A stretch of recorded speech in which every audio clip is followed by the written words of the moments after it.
S&P 500에 투자해야지 하고 마음 먹었는데, 이걸 국내 상장 ETF로 사야 하나? 아니면 미국에 직접 투자해야 하나? 아마 이 고민 때문에 유튜브 영상만 몇 개째 보고 계실 거예요. 근데 이상하죠? 보면 볼수록 더 헷갈리기만 하고, 누구는 이게 좋다, 저게 좋다 하니까, 결국엔 머리 아파, 모르겠다 하고 그냥 창 닫아버린 경험? 다들 한 번쯤 있으시죠? 바로 이 질문. 오늘 우리가 아주 확실하게 그냥 종결을 내버릴 문제입니다. 뭐 환율은 어떻고 세금은 왜 이렇게 복잡하고 심지어 건강보험료가 오른다는 말까지 들으면 머리가 지끈거리잖아요. 괜찮습니다. 오늘 딱 이 내용 하나로 그 모든 고민 제가 깔끔하게 정리해 드릴게요. 근데 이게 왜 중요하냐면요. 이게 그냥 뭐 투자 스타일의 차이 이런 문제가 아니에요. 어떤 계좌를 쓰느냐 이 선택 하나 때문에 나중에 여러분이 실제로 손에 쥐는 돈이 수백만 원, 아니 수천만 원까지 달라질 수 있거든요. 그러니까 이건 정말 중요한 문제인 거죠. 그래서 오늘은요, 우리 바로 정답부터 찾지 않을 겁니다. 그 대신에 우리가 절대로 피해야 하는 명백한 오답부터 하나씩 하나씩 지워나가는 방식으로 접근할 거예요. 가장 위험한 함정들만 먼저 싹 걷어내고 나면 신기하게도 여러분한테 딱 맞는 최고의 길이 저절로 보이게 될 겁니다. 자, 그럼 첫 번째 오답부터 한번 파헤쳐 볼까요? 이게 참 처음엔 가장 좋아 보여서 많은 분들이 선택하시는데 사실은 가장 무서운 함정이 숨어 있는 그런 선택지입니다. 자, 화면을 한번 보세요. 국내 상장 ETF 세율은 15.4%고 미국 직접 투자는 22%. 어떠세요? 이 숫자만 딱 보면 당연히 국내 ETF가 세금이 훨씬 싸네? 무조건 이게 유리한 거 아니야? 이렇게 생각하기가 너무 쉽죠. 실제로 정말 많은 분들이 바로 이 지점에서 첫 번째 실수를 하십니다. 그럼 그냥 15.4% 내는 국내 ETF 사면 되겠네? 라고 생각하셨다면 잠깐만요. 바로 그 생각이 우리가 피해야 할 가장 큰 함정의 입구입니다. 왜냐하면 바로 이 금융소득 종합과세라는 숨겨진 복병 거의 뭐 끝판왕 같은 존재 때문이에요. 이게 뭐냐면요. 여러분이 주식 투자로 번 돈, 이자, 배당 이런 모든 금융소득을 합쳤는데 그게 1년에 2천만 원을 넘잖아요. 그럼 그 순간 그 소득이 여러분의 월급이랑 합쳐져서 세금을 아예 처음부터 다시 계산하는 아주 무서운 제도입니다. 그래서 이게 어떻게 되냐면요. 일반 계좌로 국내 상장 ETF에 투자해서 나중에 수익이 크게 나면 세금 폭탄에 맞아서 세율이 최대 49.5%까지 뛸 수가 있고요. 심지어 건강보험료까지 덩달아 폭등할 수 있습니다. 반면에 미국 직접 투자는요. 수익이 1억이든 10억이든 그냥 깔끔하게 22%로 딱 끝나고요. 건강보험료에도 단 1도 영향을 주지 않습니다. 차이가 엄청나죠? 자, 여기서 첫 번째 절대 원칙이 나옵니다. 여러분이 만약 장기적으로 자산을 불려나가는 게 목표다. 그러면 일반 주식 계좌로 국내에 상장된 해외 ETF를 사는 것, 이건 그냥 피해야 할 최악의 시나리오입니다.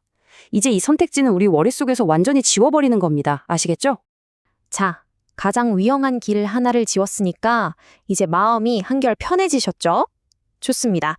그럼 이제 우리의 장기 목표, 바로 은퇴를 위한 최고의 무기, 최고의 방패는 과연 무엇인지 알아보겠습니다. 만약 여러분의 투자 목적이 노후 자금 마련이다. 그러면 사실 정답은 그냥 정해져 있습니다. 바로 연금저축펀드나 IRP 같은 연금 계좌예요.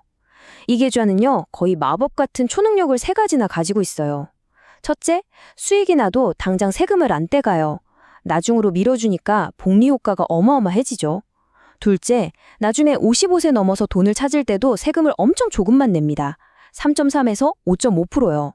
마지막으로 돈을 넣는 것만으로도 연말정산 때 냈던 세금을 바로 돌려줍니다. 이건 뭐 다른 어떤 투자 방법과도 비교가 안 되는 압도적인 혜택이죠. 물론 단점도 있어요. 55세까지는 이 돈을 마음대로 뺄 수가 없다는 점이죠. 근데요, 한번 생각해보면 이게 꼭 단점만은 아닐 수 있어요. 중간에 갑자기 돈 쓰고 싶어지는 유혹을 원천 찾아내주고 미래의 나를 위해서 돈을 안전하게 지켜주는 타임캡슐 같은 역할을 해주거든요. 좋습니다. 자, 그럼 은퇴 준비는 연금 계좌로 완벽하게 해결됐네요.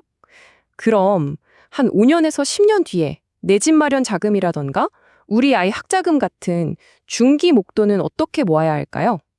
드디어 오늘의 하이라이트입니다. 가장 흥미진진한 대결이 지금부터 펼쳐집니다. 자, 오늘의 선수들을 소개합니다. 한쪽은 요즘 가장 핫한 떠오르는 신예죠.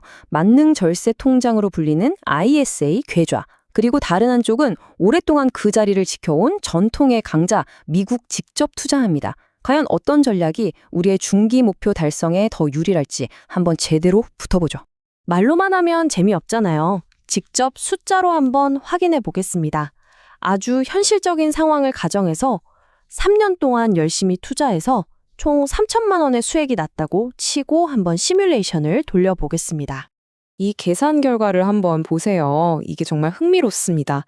미국 직투를 한 철수는 매년 250만 원씩 3년간 총 750만 원을 공제받았지만 남은 수익에 대해서는 22% 세금을 냈어요.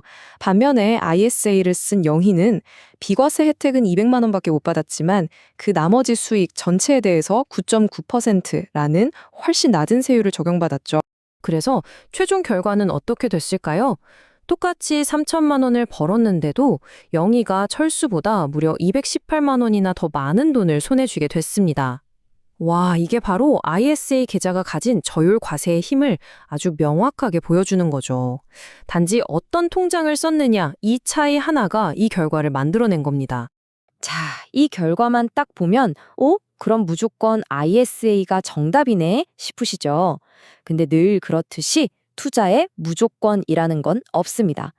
ISA가 이렇게 좋아 보여도 어떤 특정 상황에서는 미국 직접 투자가 오히려 더 나은 선택이 될 수 있는 3가지 예외적인 경우가 있어요. 한번 들어보세요. 혹시 여러분이 여기에 해당되는지. 첫째, 연간 투자금이 2천만 원을 훌쩍 넘는다. 둘째, 3년을 못 채우고 그 안에 돈을 꼭 써야 한다.